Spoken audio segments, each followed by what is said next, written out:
பொங்கல் பண்டிகைக்கு அடுத்த மாதம் வங்கிக் கணக்கில் ரூபாய் 2000 வருகிறது. எப்படி தெரியுமா? இது சம்பந்தமான ஒரு தகவலைத்தான் இந்த வீடியோவில் பார்க்கப் போகின்றோம். பொங்கல் பண்டிகைக்கு அனைத்து ரேஷன் அட்டைதாரர்களுக்கு பொங்கல் பணம் ரூபாய் 1000 கொடுக்க அரசு திட்டமிட்டு வருகிறது. ஏற்கனவே மகளிர் உரிமை தொகை ஒவ்வொரு மாதமும் 15ஆம் தேதி வழங்கப்படுகிறது.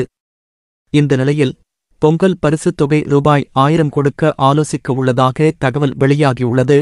அதாவது ஜனவரி 14 ஞாயிறு 15ஆம் தேதி பொங்கல் என்பதால் அதற்கு முன்னதாக ஜனவரி 12 அல்லது 13ஆம் தேதியே பொங்கல் பணம் 1000 ரூபாயும் மகளிர் உரிமை தொகை ரூபாய் 1000 என மொத்தமாக ரூபாய் 2000 வங்கிக் கணக்கில் செலுத்துவது குறித்து ஆலோசிக்கப்படுவதாக கூறப்படுகிறது. இதனிடையே இந்த வருட கடைசி நேரத்தில் சில மாவட்டங்களுக்கு இயற்கை பேரிடராக வெள்ளம் வந்து துயரமாக அமைந்துவிட்டது. சென்னை, செங்கல்பட்டு, காஞ்சிபுரம், திருவள்ளூர் ஆகிய 4 மாவட்டங்களில் மிக்ஜாம் புயல் காரணமாக பொதுமக்கள் வாழ்வாதாரம் பெரிதும் பாதிப்படைந்தது. இதனைத் தொடர்ந்து தென் மாவட்டங்களான தூத்துக்குடி, திருநெல்வேலி, தென்காசி, கன்னியாகுமரி ஆகிய மாவட்டங்களில் 90 சென்டிமீட்டர் பெய்த வரலாறு காணாத கனமழையால் வெள்ளம் பாதிப்பால் பலர் தங்களது உடைமைகள் இன்றி தவித்து வருகின்றனர்.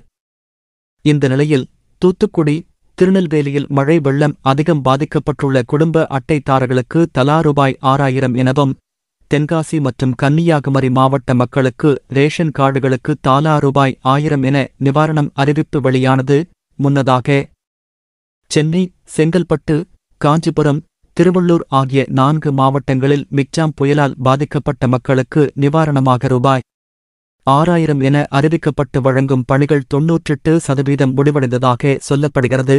இப்போது இயற்கை பேரிடருக்கு தமிழக அரசு நிவாரணம் வழங்கியுள்ள நிலையில் பொங்கல் பரிசுத் தொகை குறித்து எவ்வாறு முடிவெடுக்கப் போகிறது என்று தெரியவில்லை.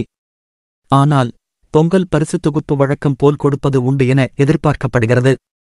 கடந்த ஆண்டு பொங்கல் பரிசுத் தொகை ரூபாய் 1000 கொடுக்காமல் 10க்கும் மேற்பட்ட பொங்கல் பரிசுத் தொகுப்பாக வழங்கப்பட்டது குறிப்பிடத்தக்கது.